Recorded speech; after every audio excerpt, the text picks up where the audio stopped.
right, it looks like we might actually be in business here. Let's have a look. All right, good evening, those of you joining me here. My name is Sarah Batchelor, and I am a teacher in the province of Alberta. And yesterday I went on September 15th, 2025, to the Alberta Next Panel that was being hosted here in Airdrie, Alberta. And it was kind of an interesting experience in a lot of ways, because full disclosure, I'm not anyone who has ever voted for the UCP, nor do I imagine a parallel universe or reality where I would become one. But I think it's really important to hear all sides of the issues. That's why I belong to lots of groups and things that are completely opposite to my political ideologies and belief systems, because it's really important to hear all the voices. And so I was lucky enough to get a ticket, because you had to get tickets to this thing. So basically what it is the premier, her name's Danielle Smith, has put together a bunch of intelligent people who are going to travel around, who have been traveling around the province, and hearing what Albertans have to say in 45 seconds in response to questions that are worded to support their own agenda, which we'll get into that, and where the moderator is the most, I don't know how to put it nicely, unprofessional moderator I've ever seen. So it was interesting. I didn't expect all of that. I expected a little bit of well, things I wasn't going to agree with, and that's fine. So when I arrived, the other thing is, we didn't even know where it was. So I had my ticket for like 3 weeks, but I didn't have a location until 4 o'clock on the day of. And yes, that's for some security reasons, but honestly, it really made it very challenging for people I know to access the event. The live stream for the event wasn't available easily to the public. I clicked through their website. I asked other people for help. And so I figure if someone like myself who is reasonably tech savvy, I mean, I've struggled with my OBS tonight significantly, which is why it's like 10 o'clock at night when I'm getting on here. But if I can't find basic information like how to attend, where's the event, how to watch the live stream, that to me kind of lacks accessibility, if not transparency. So I'm here now in my bedroom. It's late at night, and we're going to go through all of the kind of stuff and things that happened. So when I got there, there was about, I want to say probably close to 400, 500 people in line waiting to get in. And so I just joined the line quietly. I noticed there was a heavy police presence, but sheriffs. Absolutely no RCMP. Not a single RCMP cruiser or person in uniform, but lots of sheriffs. Like, I counted 12. This is Airdrie, we're not a huge place. So I stood in line with the 500 people, and there was a documentary crew coming through, so I got to talk to them, and that was fun. And then I just sort of made small talk with the people around me, but I was pretty careful not to show my hand. I knew I'd be in the minority here, and I wanted a chance to just absolutely absorb the information myself through my own filter and just sort of process it without worrying that people around me knew that I maybe was disagreeing, because it's okay to disagree, right? But I need to hear for myself what's going on. And so I was talking to the people in line, and there's a couple gentlemen, retired age. The one guy ended up finding out he was like 80. And we ended up sitting together inside. So we got through security, and they did a bag check and let me keep my scissors. I brought my crochet because I thought I can't sit still for an hour and a half. So maybe I'll crochet, but then I ended up tweeting out the entire meeting, which I'm glad I did. So this is what we're going to go through now. So we've gotten through the security, and I think here we are.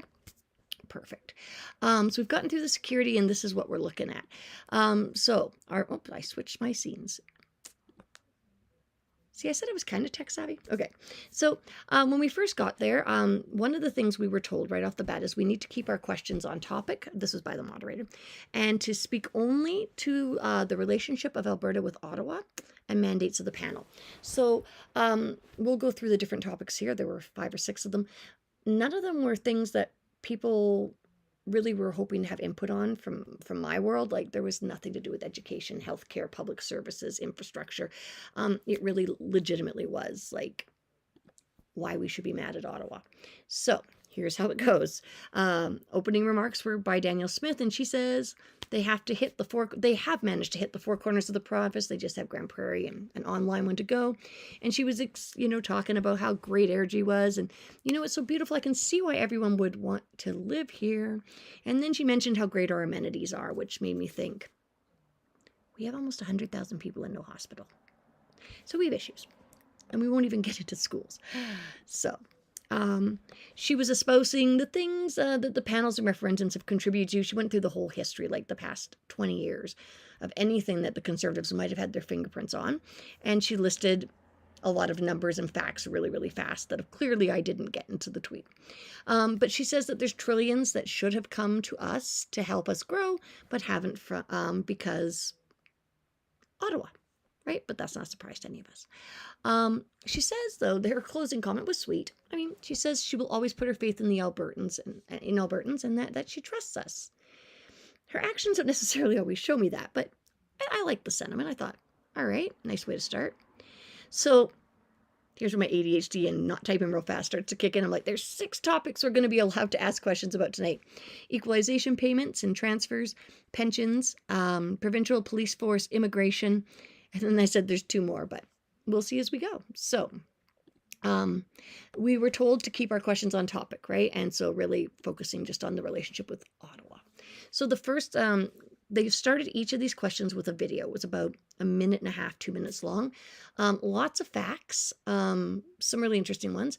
But a lot of the wording I thought was interesting. As somebody who, writes assessments and test questions and you want to make sure you're not asking leading questions or giving away answers. These people should not be writing government provincial test exam questions because, the bias was all over it. But I did appreciate the quality production, and I appreciated the, I could hear and see everything. It was really right there for you, which I really liked. So it kind of gave you a context of what the questions that may come might be about. So if you maybe weren't as familiar with the panel and the options and things we're talking about, you at least sort of had a basic curriculum to start from. So the first category was about transfer and equalization payments. So they have this video explaining it. But some of the language was like, no province wants this. And it didn't matter what they were talking about. It was like, no provinces want this, but Alberta's going to be the one to change it. Or the question, pardon me, do you want Alberta to be the one to take the lead in changing it? But it felt unbalanced just from my perspective and the writing and things I do. So they propose a modest equalization payment for smaller provinces who need it. There's lots of conversation going on. And but the question is, should we lead a charge on the issue? So that was sort of what they wanted people to focus on. So they had the questions posted at the front, and there were 2 microphones. And I got to say, the lineups for the microphones were really quite short. I was surprised there was so few. I had a hard time waiting and figuring out where, because I knew what my question was going to be coming in, or my statement, or my challenge. And I was going to come in, if you've seen any of my other videos, I have the idea that if you have a portfolio, even if you're in the shadow cabinet, you spend 5 days a month in the industry you represent. So that's what I was hoping to talk about. And I wasn't sure how it was going to fit into any of these topics specifically, so I was kind of biding my time. But there was a 45-second counter at the front. And it was really helpful because I knew when to speed up my talking, but the moderator, it would still be running and he'd be like, you're at 1 minute and 30 seconds. Or you've been 3 minutes in. And I look at my watch. And I'm like, we're at 60 seconds, my dude. Right? It was a nice attempt. I mean, I liked it as a visual. Someone on the spectrum, I like timers. That made my life happy. But we had 45 seconds. They had more than that to answer, by the way. So one of the people gets up and says a question that wasn't according to their agenda. And all the guy at the moderator, this was the first time I heard the moderator say anything kind of weird. He's just like, well, I'm going to count you as against that statement. And then he tried to move on. He didn't actually address it. He didn't forward the question to anyone on the panel. He just okay, so I'm going to write you down as you disagree. Well, that doesn't help, right? But anyways, and so the person at the mic, they hadn't turned it off fast enough. And so she interjected and said, sweetie, I asked a question. And then Danielle Smith sort of answered it. The next question was about pipelines. And Danielle Smith is praising the states for their being more forward-thinking than the East Coast. And the guy who is moderating has brought up Quebec. And then he talks about referencing a statement by, I wrote down Klein. I haven't researched it up to see if this is who actually said it, but fun. He says the East Coast bastards can freeze in the dark. We'll just turn off the pipelines. The sentiment apparently still exists. I was kind of like, nice. All right, keeping it classy up here. Then we were talking about making adjustments to the formula for provinces that don't develop resources as a penalty. So the example given was Quebec and how they have some gas and oil reserves that they haven't developed, but Alberta has. So why are we giving the money when we're providing the gas? It was that kind of an argument that they were talking about. So I'm not going to tell you if I agree or disagree on everything we talked about, because there are things here I see value to, but some of it just seemed like weird parallels. And I also don't understand how penalizing somebody else helps us, but that's just me. I'm crazy. Who knows? So then the next guy got up, or girl, I believe this was a woman, and she said, and I spelled reeking wrong. There's lots of spelling mistakes. Twitter doesn't, it's X. How do you tweet on X? But anyways, I tweet on Twitter. But it didn't catch a lot of these, so we'll go through them and we can laugh at my creativity. So he basically just, or she basically stood up and just like, this panel is reeking of separatist sentiments. And people booed, like loudly booed. And the moderator didn't stop it. And he was just like, yeah, I guess that's how the people feel. That's not your job, moderator. You're supposed to fair discourse. But they had a good time laughing at the people who said things they disagreed with, but we'll keep moving.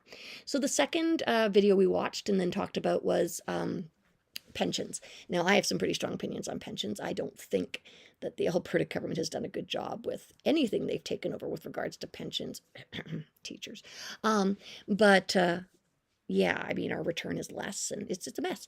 So we watched this video on the pensions, and apparently they're having issues with the CPP because in their literature, they have a focus on emissions reduction and DEI initiatives. And that is one of their main reasons for not wanting to support the CPP.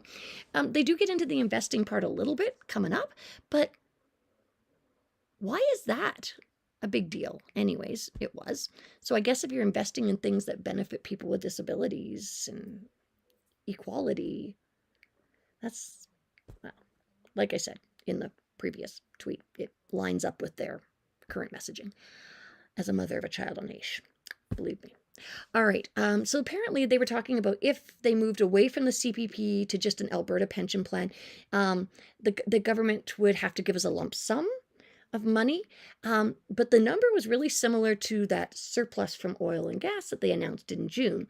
And people jumped on that, which was kind of cool. They were like, hey, wait, we had that much money, don't we, somewhere in the bank? Like maybe we could just do this on our own. And then a gentleman stood up, and I used his quote, or tried to, when I got up to do my questioning to tie it in together. But he says, politicians don't lead. We lead. We the people. We lead the politicians. It's time for us to stand up. Now, he was speaking about this in a federal perspective, right? Down with, well, they kept saying Trudeau. Some of them got Carney. But anyways, down with Ottawa, right? So, but I like the idea. I really do. I like the idea that, well, that's how it's supposed to work in democracy. We lead, the politicians follow, support, advocate for, right? Isn't that democracy? So my first thought was, I wonder if this is just a federal concern, or if this is something we can apply to the provincial thinking. There was a lot of support for Alberta having its own pension, but the only figures that they actually gave us, like, because they'll give you the pros and the cons, and I do appreciate that. Because in this one, the cons actually, I don't see how you could say they outweighed the pros, other than it's like, we won't be supporting the environment or DEI. We'll be in control of all your money. That's what their pros, and the ones against it's going to cost us this many million to get it started, and we're going to have to hire this many jobs, and there were things, right? But then they were talking about how much we pay. And so somebody had said that in their CPP when they were younger, these are a man who was speaking, he said that it was like 5% of his paycheck, or 5% contribution. And his children are now paying closer to 8. Well, the number they gave was 9.2.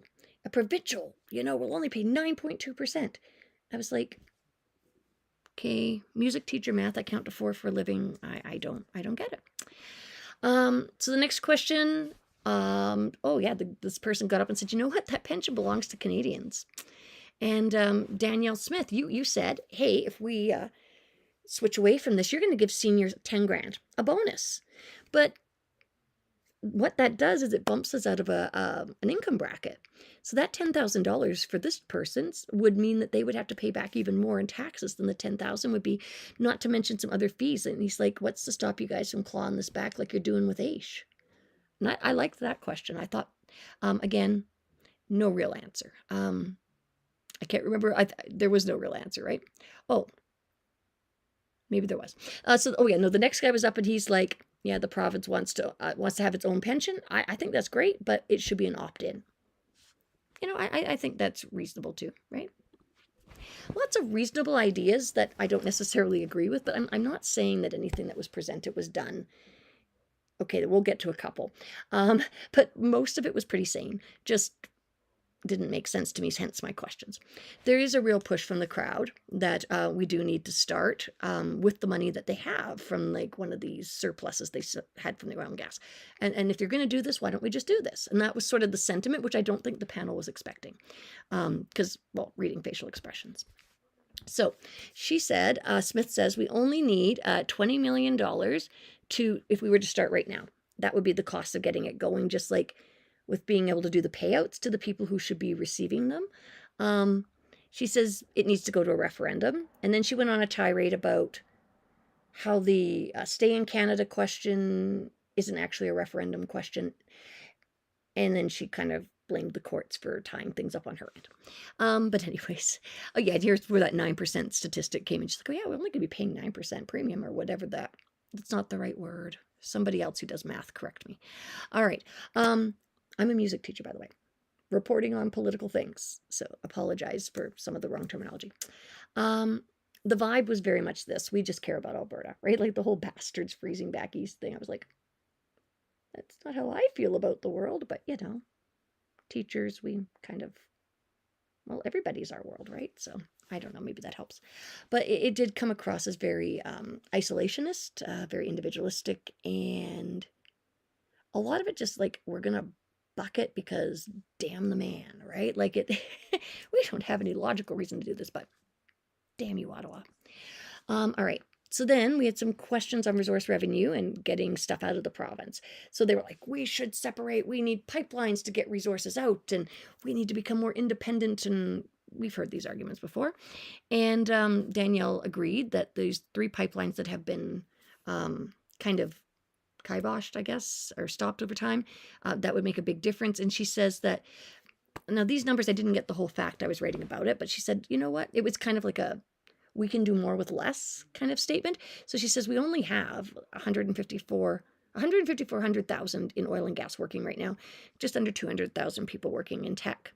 And even though we're basically short-staffed, we're still making targets, I think was the message.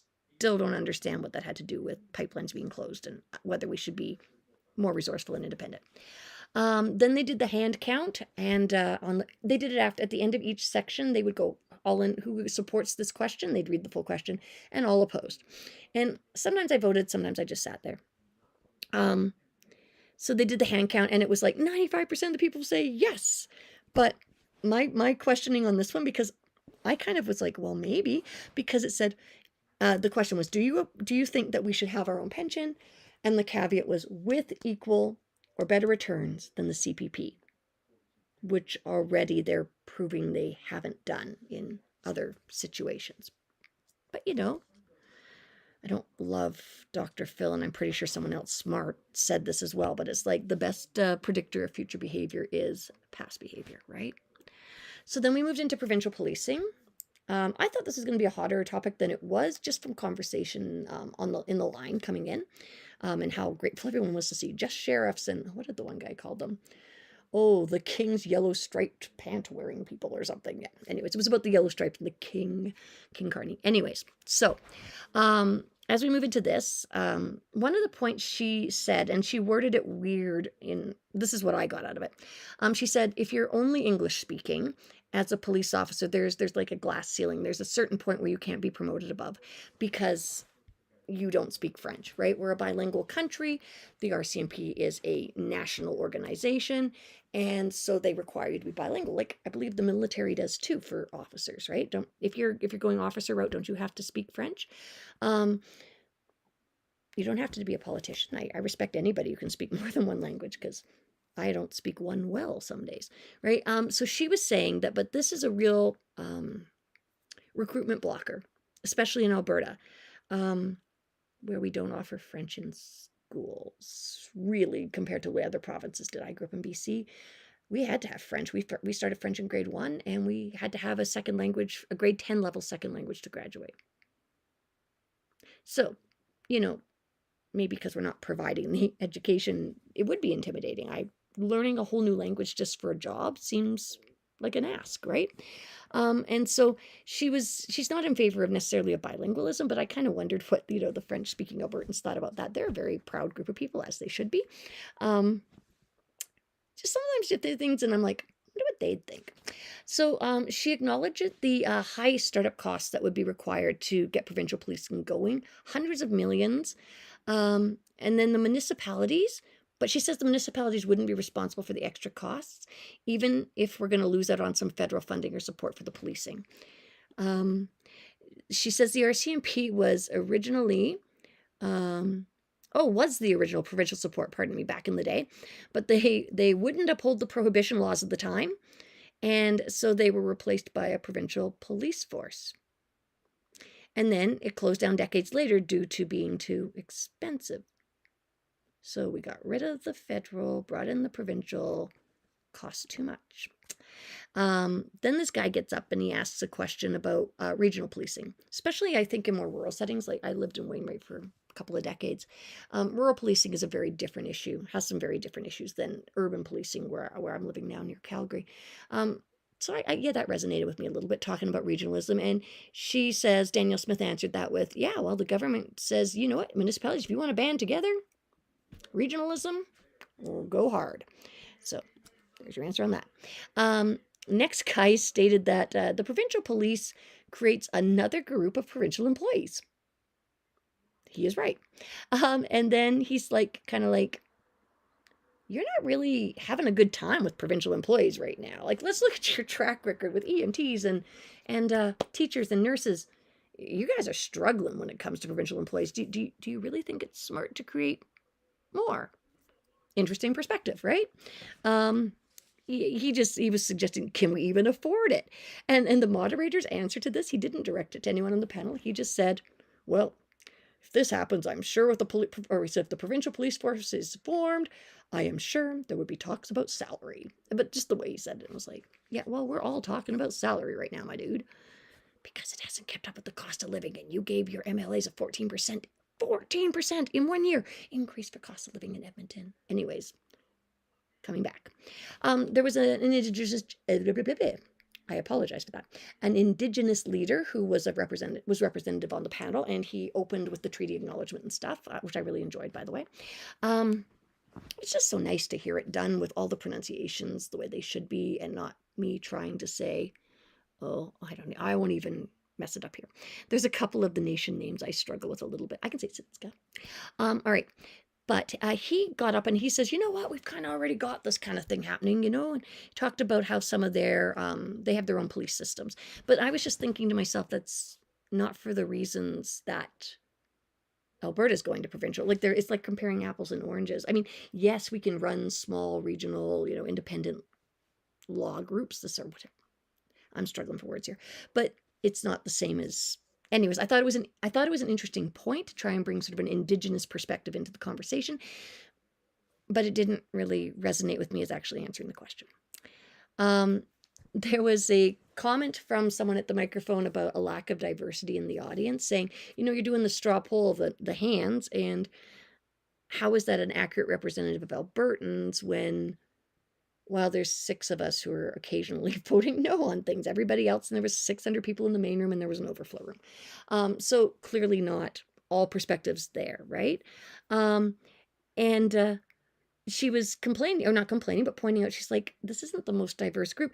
And she pointed out something I'd also noticed. She said, I don't think there's many people here under the age of 30, right? And under the age of 25, I didn't see anybody. I'm 49, and I was on the younger end of people there, I suspect. Most of us were middle-aged and older.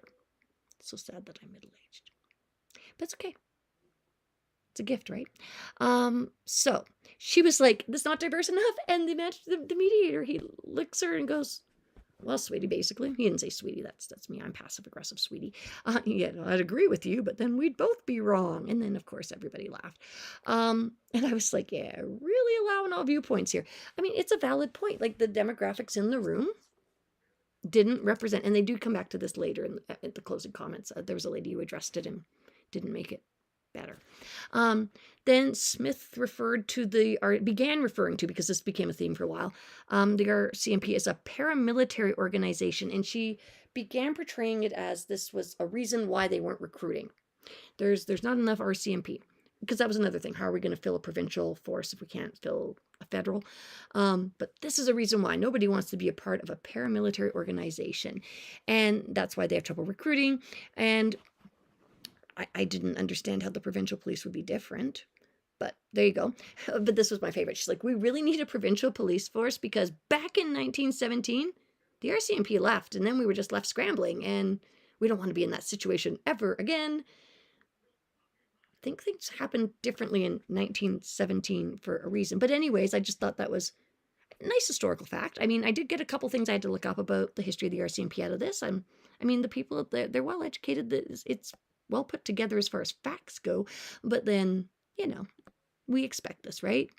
So the first two questions about provincial policing, let me see if I can read this.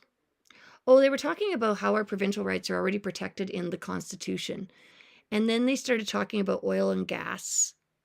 Say no, we're not protected in the Constitution. We want more autonomy. And the guy who was talking about this just kept saying how much he loves Danielle Smith. And it's not just because she's sitting right next to him. Like he said it 6 times. Then they got around to blaming the federal government for control of our resources, which is why we can't have better health care and education, which are provincial mandates. But yeah, damn the man. Oh yes, the guy who loved Danielle Smith 6 times also called him our champion more than once. Current speaker is saying that things have changed since we joined Canada in 1905. Fair point. And since it's unfair now, and he used the word the rape of our natural resources, the rape of our province kind of thing, so we should leave. That was his point. I said it nicer than he did. Then the moderator acknowledged this guy, and he's like, hey, aren't you so-and-so from Chestermere? And I'm like, well, that's weird, but okay. Yeah, you know everybody, but they're like, oh, yeah. So a friend. Smith keeps referring to, this one, this kind of sat with me a bit, and I'm still thinking about it. She kept referring to federal laws as their jurisdiction, and the provincial laws as our jurisdiction. But we're all Canadian, and we're governed by both. And so, I don't know. I'd like to think more on that one.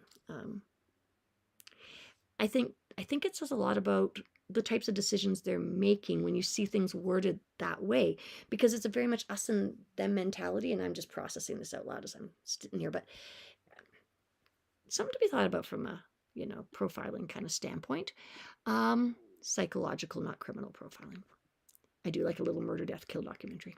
I'm the right age, right? Demographic. Okay, one point I did agree with, though, and I've agreed with this for ages, but so they didn't sway me, but they did have some more facts about why the Senate should be elected that I hadn't heard. So I appreciated getting educated on that. They bounced back to the whole Lord Durham and responsible government. And this is where the one box on the bingo card I didn't expect to find started to occur. And this was the whole we want to be like Quebec thing. But then they don't. But then they do, and then it was quite funny to me. So basically, they're talking about responsible government and how it comes from Great Britain, and giving a little bit of a history lesson, which is nice and accurate. I appreciate that. And it didn't look like it was. I like it. I like when you're having educated conversation with people who know what they're talking about. And so, like, the general vibe in the room was, yeah, these were people who were well researched on their topics and opinions and belief systems, and I respect that. Because it adds to the conversation, like the complexity and the way you can dig into things when the discourse is intelligent and not just blindly following whatever someone says. And these are the people who came to this meeting, I believe, were there because they like to think. right? So I don't know if they like being challenged, but they do like to puzzle through and come up with better arguments to support themselves, as we all do. So she was basically, this was the first time I heard the whole, well, Quebec basically is self-government. We can do it too, right? So they like Quebec for that. There's a guy and he brought up, radicalization. Okay, this, remember I said there was, most were sane? This was out of left field.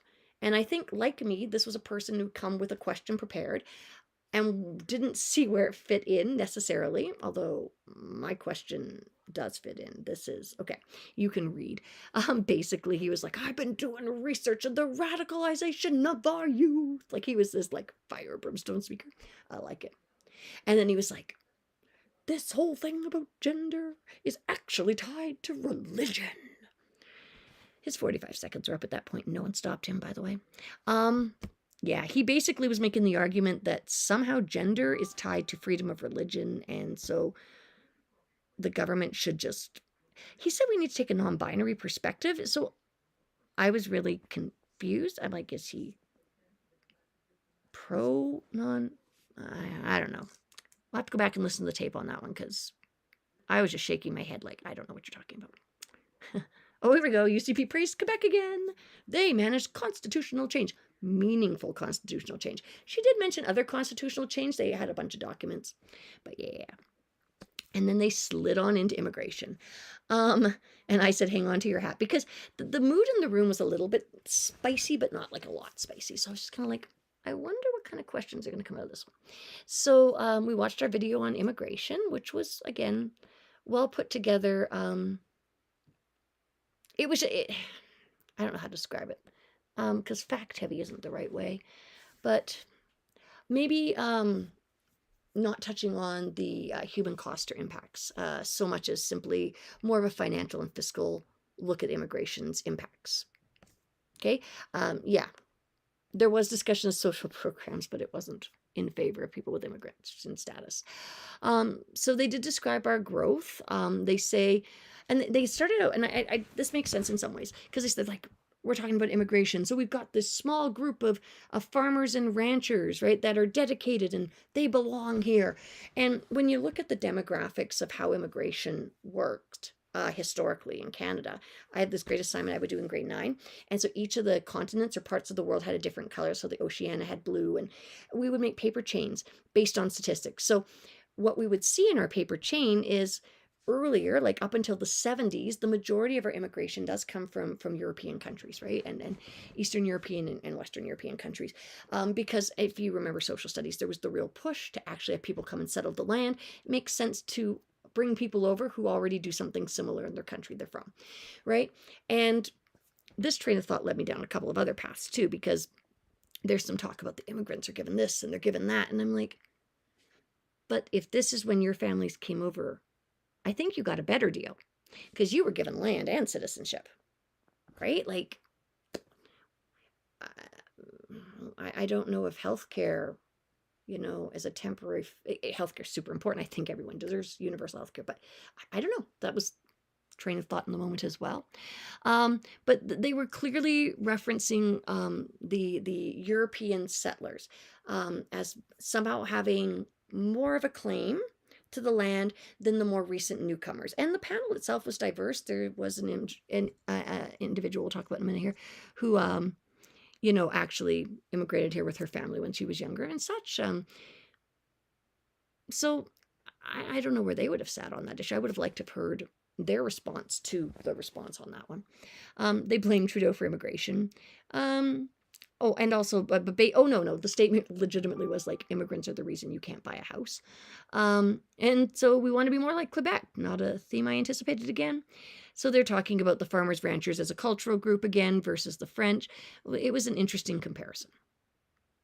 I don't think I followed the whole thread of it. Then we were thanked by the moderator in between his sarcastic comments. We were thanked by him for making the panel laugh more than the other communities they visited. So good job, Airdrie. Then an immigrant on the panel, right? She was speaking about immigration reform. She said one of the reasons that her family chose Alberta back in the day was the affordability factor. And she talked about, you know, how Eastern Canada, around Toronto, especially Vancouver, it's much more cost prohibitive, right? Coming in, if as an immigrant, I would think, or anybody, to be honest, I don't know how anybody lives in those cities. And so her point was, because of those unaffordability factors, this is why we're seeing so many people choosing to come to Alberta, because it's great and it's affordable, comparatively was. I didn't really pick up on the vibe on that one as to whether she was like, she was not, I don't know, she was like, maybe we just need to do immigration more like we used to, I think was sort of the vibe I got. Because she did talk about sustainability. These are valid points, right? Absolutely. All points are valid, right? That's their perspective viewpoint. I'm simply reporting and sharing my perspective, which you can feel free to disagree with. So the, yeah, another guy got acknowledged at the mic. They're like, hey, dude, good to see you again. You've been to all our meetings. You know, I feel like the Grateful Dead, didn't they like have people who just followed them around? I can't remember what they were called. We should come up with a name for the people who just followed the UCP around. Challenge for ChatGPT later. Okay. They said that, oh yeah, this was Daniel Smith. She says, one of the jobs of the panel is to educate Albertans, not Canadians, she never said Canadians much, Albertans, about the abusive relationship the federal government has, and she blames student unemployment on refugees directly. Not immigrants alone, but just one specific group. So I think they're only 3% of the immigration population, aren't they? All right. She says we need to invoke Section 99 of the Constitution so we can have more control over immigration. She says we could manage 1% of our population being immigrants, new immigrants every year, kind of thing. But I seem to remember in the not too distant past her saying, we want more people anyways, whatever. And she does say multiple times, and others as well, that if you don't have permanent residency, you really shouldn't be getting any social assistance or benefits. That's what they said. Right. She did say that. All right. Oh yeah, then a teacher got up that identified themselves as a teacher, and their opening was, I'm a teacher and a conservative. And it's kind of like it's a thin line to walk. Fair point. Hats off to you. And so she got a round of applause for that. And then she went on about the issues of classroom complexity, which I absolutely agree with. Although the way it was worded hurt my heart a little bit, just because it was like immigrants are the problem. And she did try to word it like it wasn't. I'm not trying to be disrespectful, because she's right. She talked about having 6 or 7 languages in a class. I experienced that all day, every day. Like, not even so much of that. And it does add a level of complexity. But instead of going, well, we should have less immigrants, although that's a whole issue, right? Like, there's a lot of people here. But I'm not going down that road, that I ain't. But, you know, like the whole idea that she was like, well, we should stop bringing in more people, therefore things will get less complex. And whereas my take on it is, you need to provide the supports because these people are here. So let's work with that. The moderator says he can't cut off a teacher, although he did. And they later talk more, but yeah.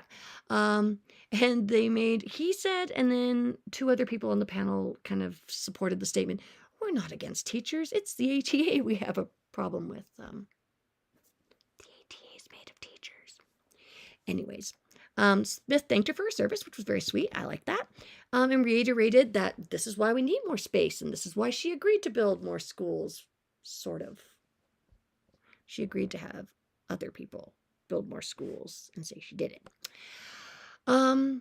This is when the sweet gentleman, and I call him super conservative because he referred to himself that way, self-identified. He leans over and he's like, you know, I really hope you guys get a good raise and they do something to help you with this stuff.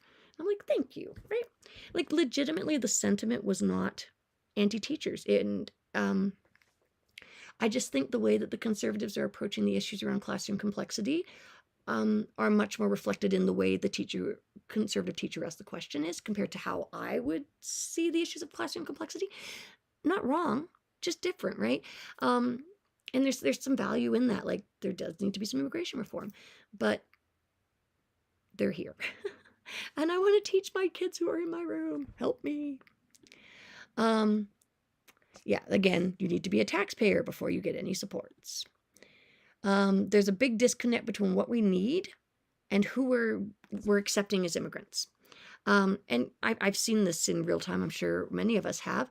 And she talked about, yeah, okay. So there's this requirement in in our province. I think still, I don't know. Ontario, I think she said got rid of it. Looking at my comment. Oh, I don't remember. Oh yeah, I did say Ontario. So basically, like say you're a nurse and you move to Canada, and so then you have to work as a nurse's aide or something for 3 years before you can recertify and actually work in your field, or for doctors and things too. So she was talking about getting rid of that 3 years, which I think makes sense as long as the training and things are there, right? There's still some mentorship and stuff, because I know that standards differ greatly from country to country. I mean, education alone, I mean, it's very different around the world, right? So I thought that was an interesting thing to think about. Numbers for immigration might be so high, yeah, because people aren't leaving once their permits are done. Then she comes back to this later with healthcare cards. But this is the reason. She says, because people are coming and they're not leaving, this is why your children cannot get jobs. And that should have said ulterior. Thank you, X. It says anterior motive, which is a funny word, funny thing to say. Then we moved into, okay, taxes. They want to have just provincial income tax and not federal income tax. And this is one of the ones where the cons came nowhere close to outweighing the pros in my world, but okay. They said when they open up the floor for questions, this is me just saying, oh yeah, to my people who are listening, I'm about to get up and ask my question. I think I can work it in here.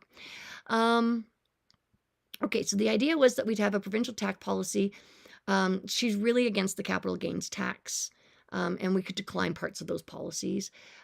She's like, wouldn't it be better if the provincial tax policy, got rid of that? And then the high paying jobs in Alberta, again, a provincial, it just was an interesting take on it, right? So this would create more high paying jobs somehow in Alberta. I don't know how. I did not follow the math on that one. Okay. So she says, but it's going to be expensive, dudes, like huge cost. And we have to hire 5,000 employees. Again, more provincial employees, which isn't their forte, admittedly. All right. And we would also have to file both provincial and federal tax forms, but don't worry, because doing it online is going to make it easier. I do it online. It's who doesn't do their taxes online?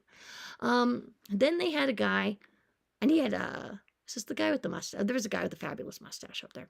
Anyways, so this is a banker type guy, and so he's like a big CEO, and that's how they introduced him. Like, here we got some big CEOs. And so he got up and he talked about how these changes would benefit people with lots of money, basically. Didn't seem to be the demographic in the room, to be honest, not real representative. That's why I was joking about the peasants. That's what it says. I hope not pheasants or something ridiculous. Thank you, X. Basically, if you can afford to buy multiple houses, this guy had points to make that you would agree with. But this was in contradiction. Some of their numbers were in direct contradiction for things they'd quoted earlier in the provincial stuff. Yeah. Now, oh yeah, this was the guy. He had this really cool mustache. But yeah, he's like, it will be cheaper. And I'm like, you just told me 25 minutes ago. No. Okay. Underlying theme throughout all of this, we can govern ourselves. Don't we? I don't understand. Okay. So this is where we move into the end of the evening. And you've been with me a long time if you're sitting here almost as long as I sat in that meeting. So I got up to do my question on the microphone. And I'll share the video on YouTube. I've already got it posted on Facebook. I have it edited and unedited. The edited version is just my 45 seconds, which is actually 52 seconds because they clapped for me. But I started recording early because there was a very well broadcast rule that you weren't supposed to be recording or taking pictures during. But the guy, security dude at the microphone, he saw me recording. I kind of made eyes kind of like okay. He's like, looks away. Okay, so I'm like, fine. So I just kept it pointed at the ground or wherever my hand was moving because I got nervous. But I started it early. And so if you want to get a feel for what the vibe in that meeting was, it's about 5 minutes. It's worth a watch just to kind of hear. It was indicative. I really liked it. So I got up and I proposed I think that everybody who has a portfolio, which regardless of which party, you need to be in the workforce with those people at least 5 days a month. I mean, it would save so much money. And anyways, that's a whole nother video I've done. We'll go back to that later. Oh, and I got a round of applause, and Daniel Smith smiled. Actually, she kind of, I got a out of her. And Mustache Man guy looked at the guy next to him like, raised eyebrow. So the guy who has lots of money was like, So I'm sorry, it's a good point. And it would help renew trust, right? Even if I don't vote for you, I at least know that people in my field are talking to you, right? Like, feeling heard is really, really, really important. People will forgive a whole lot if they're heard. You know, like we can understand you may not side with us, you may make different decisions, but when you shut us out of the conversation, and these are decisions that directly impact our lives, we start to lose trust. So, you know, my idea really also helps build that, and I think trust in government is super important. I really do. It worries me with the way things are. You can read what that one says there. Moving on. Oh, also food insecurity is his fault.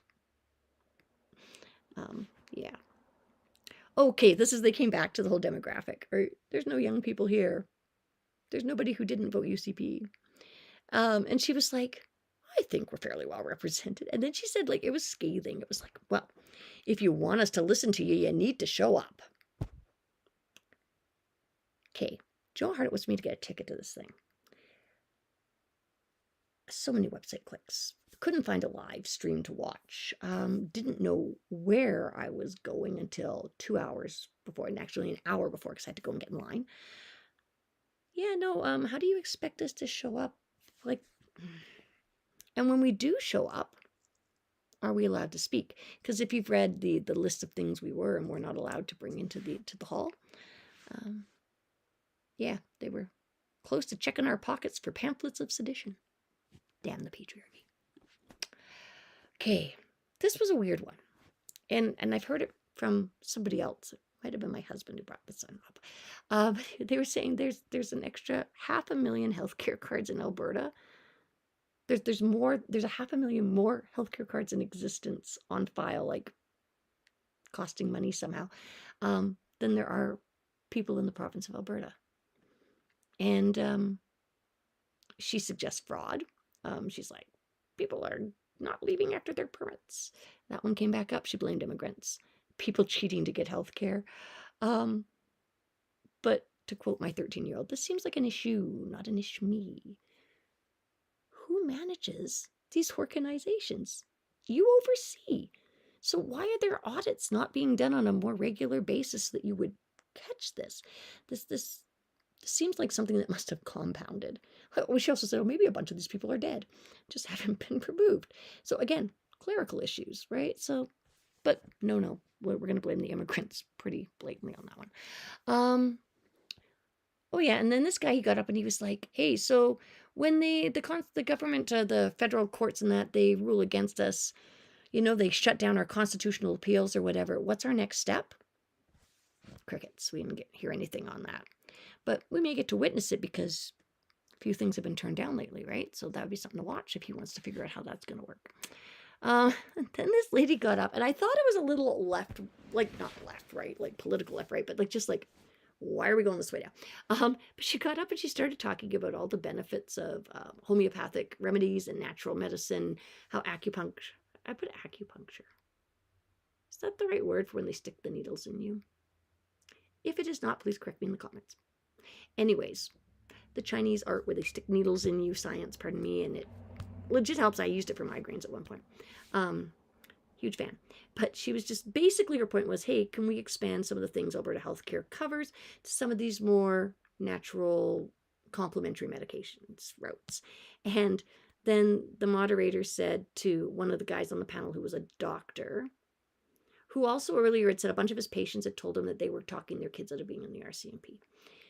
He said multiple people. Anyways, he got really excited about this one.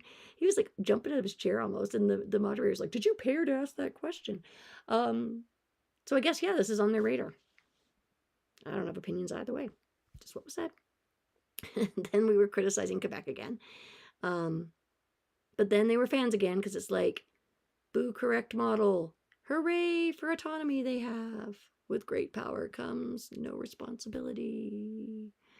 That's how they view Quebec, right? They think they have no responsibility to the rest of the country, but great power to govern themselves. I don't know if I should agree or disagree. I don't know where I stand on it. But that was a sentiment, I think, that was sort of kind of a vibe in the room. And self-determination is something that is well entrenched in our Constitution, right? In our Charter of Rights and Freedoms. We have the right to self-government. We do. We vote. We have a democratic system of sorts in place, right? So, but I do agree the Senate needs to be elected. And that constituencies, I said that wrong, need to be reworked so that we actually have some more decent representation. Yeah, basically they want to follow a Quebec model, but not be compared to Quebec. Wrapping up, time to head home.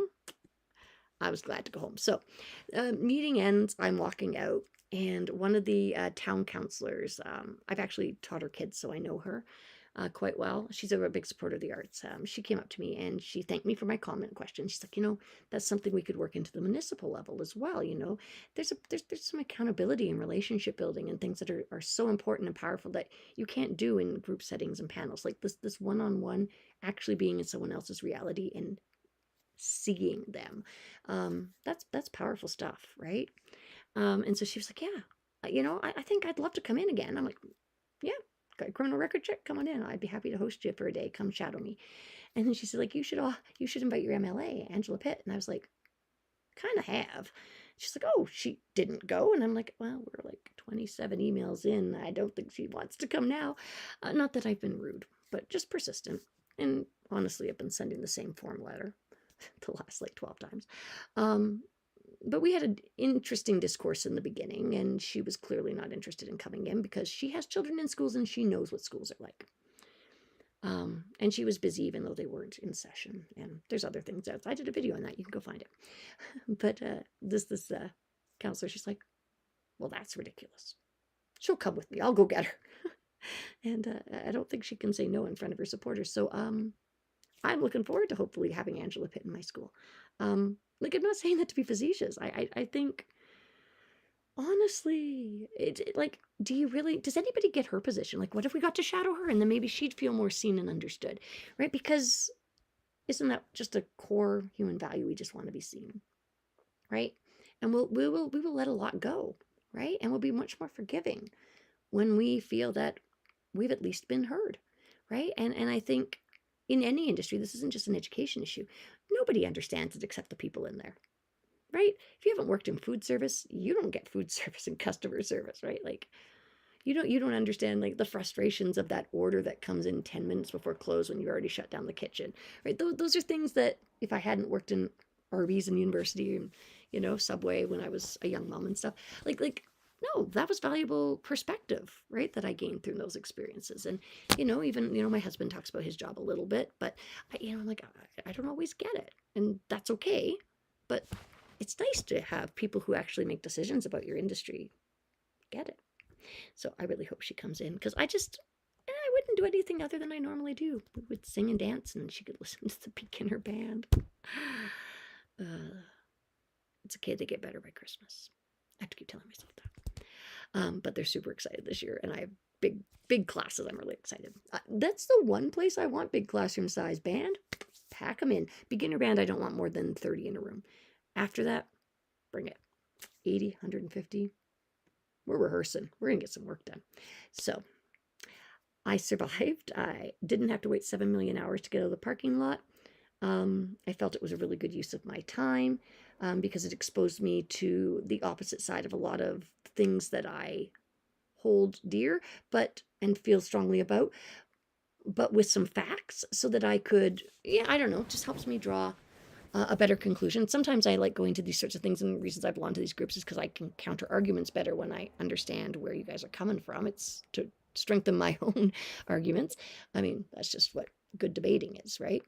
But yeah, I think it was valuable. I didn't feel intimidated being a different voice because I wasn't really loud about being a different voice. But if I had been a loud voice, there would have been pushback. That wasn't even a question. Just the crowd was very, very vocal that way. Oh, you know, one nice thing? They were like, hey, there's a bunch of people standing around the sides who senior citizens, you know? And a bunch of people got up and gave them chairs. So I liked it. It was an interesting evening. A lot of non-answers, a lot of answers. Take from it what you will. I still am shaking my head about a few things I heard because I don't understand them. But they just, and I just can't get over the moderator. Like, it's just so unprofessional. Like, you're not an MC. Like, when I'm an MC, I crack jokes. I crack jokes most of the time anyways. But like in that setting, no, I'd stick to my lane, right? Like, everybody was very friendly up there too. So I'm glad they're getting along. They were talking about a bus ride and stuff. So, I mean, sounds like they're having some fun on their trip. Oh, I wish, that reminds me, I wish it was the boob bus. Do you guys remember back the Wild Rose boob bus? When I'm having a bad day, sometimes I look at that. It makes me laugh. So I'm going to leave you guys with that. And I don't think I talked for quite as long as the meeting went, but that is sort of an overview of how the event went. It was well attended. It was well run. I felt it was quite biased, and I felt the moderator was ridiculous. So enjoy your evening all.